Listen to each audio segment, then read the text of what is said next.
Thank you, Chairman, sir. I rise to speak on the National Capital Territory of Delhi, recognition of property rights of residents in Authorized Colonies Bill 2019.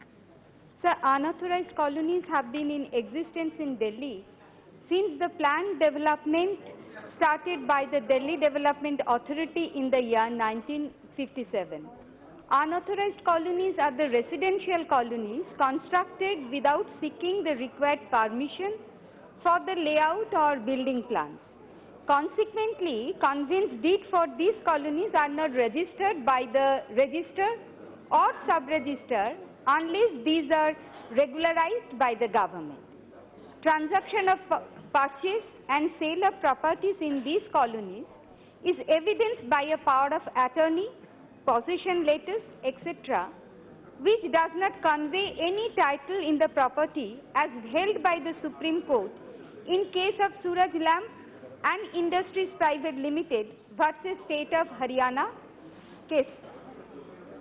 Sir, property is not just used for shelter. It is also seen as an investment. For numerous people like Arun Diwakar, who is a migrant labor from Bihar, settled in Delhi, the property was fruitless as the investment was not useful to him. He could not mortgage it when his wife was seriously ill and hospitalized, and when he needed money for daughter's marriage.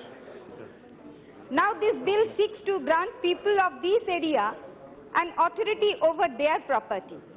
I support the bill, but my concern also lies in the fact that the proposed legislation will convey a message that mass encroachment of government's land will be made legal in the future. So henceforth, government has to be very aware and get rid of illegal construction before it turns into a colony. My question is also regarding the definition of residence. Sir, Clause 2 states that a resident is a person possessing documents related to property and his or her legal heirs. Sir, residents of a house do not include just the owner and children.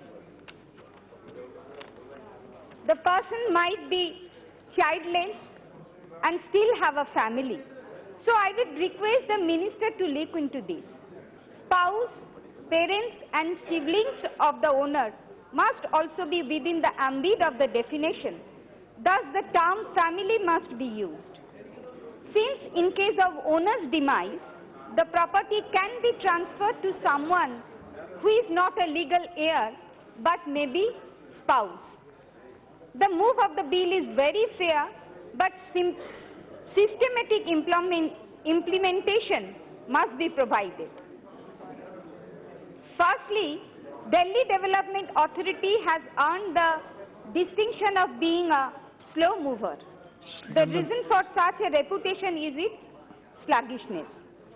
This can prove to be a major issue.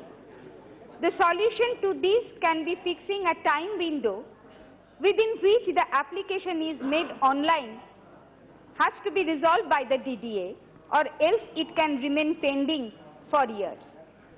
The government has added the clause of conveyance deed. It will delay the entire procedure. The minister must state the date of which the owners will get valid registries in their hand. Secondly, there are areas which have been left out in the mapping. Here I would appreciate that an online portal has been formed for filing a complaint related to fault in the map. But again, maps of only 40 out of 1,731 colonies have been uploaded so far. The process seriously needs to be first-hand. It is also necessary for the government to state the source of these maps.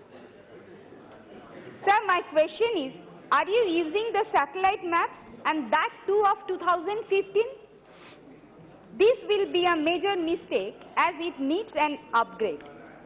Here we need to make sure that not a single household must suffer and left out due to mistake in map making. That is, common man should not suffer due to bureaucrats' mistake. Thirdly, People are demanding to remain their colonies are refreshed. There is a legitimate demand and must be met with. This is so because there are many colonies which are known by the caste and profession of the people living in it. Just because the plots are occupied by people from a particular caste, it should not be named such as Harijan Basti. This is not only a degrading attitude, but also promote caste system, and caste-based discrimination is bound to increase if these colony names are accepted by the government. This is my sincere request to the Minister to look into this matter in order to promote inequality in the capital of India.